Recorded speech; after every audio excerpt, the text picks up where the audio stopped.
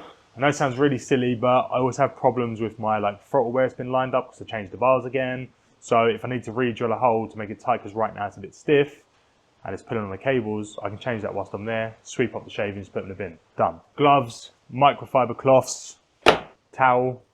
I got some dirt wipes and I got some disinfectant wipes, just in case. Cut yourself, you don't know. Different types of tapes. I've got duct tape.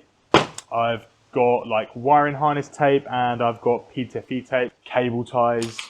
I'd say cable ties and duct tape is the 2 most essential things you need. These are some optional extras as well. 3-in-1 oil, so lube up the clutch line, throttle lines, brake fluid, bit of oil to top me up just in case I need it. Brake and clutch cleaner, clean up all the mess. Jerry can with fuel, because I'm sure the fuel on the day will be expensive. I will now go on to essentials if you're taking your bike yourself. And also guys, just quickly, I'm also bringing paddock stands, as you can see. And, I mean, this is vital, boys. I'm sorry, but a couple of seats. I need something to sit on in between sessions and whilst I'm waiting around. I'm not sitting on the cold ass concrete, and I ain't sitting in my car. So seats, paddock stands is also what I'm bringing. Now, if you are taking your bike yourself to the track, obviously I'd advise riding slow to the track. Avoid any debris, nails, anything like that. But I would say the essentials to bring, I would bring a toolkit and make sure the toolkit covers pretty much every single nut and bolt on your bike within reason. You can fit this in your backpack. Adjustable spanner, make sure you can get onto all the little nuts. A axle key. I would bring, if you can, a ratchet, so you can obviously connect it up. I'd bring a small amount of screwdrivers. Again, only ones that fit your bike. You don't need to bring a whole collection. Allen keys, I've got some big ones. I think these are like, again, like £10. Get a nice big set, covers everything on the bike. Again, duct tape and lots of cable ties. Bring a pair of snippers to cut cable tie ends. And then another set of pliers, slightly bigger, just for anything that's a little bit tougher. That is what I'd say is your essentials that you need to bring if you are coming on your own by bike. If you have friends that are bringing their cars, trailers, vans, see if you can chuck some kit in their car, see if you can chuck some kit in their van, see if they can take a jerry can of fuel for you. All of you will share your tools anyway. I mean, you're all there to have fun, so I would assume that you're all good friends if you're going in a group. If you are going solo, again, bring the essentials, bring what you need. Yeah, I think that is about everything you need for prepping your bike for track, prepping yourself for track, and then the tools you require for the day. Make sure your battery is nice and charged. But yeah, I think that's everything. If you like this sort of video, leave a like, comment, and subscribe, and hopefully you'll see me in the next video of me racing around Brands Hatch on my MT-09. So I shall catch you guys in the next one. See ya.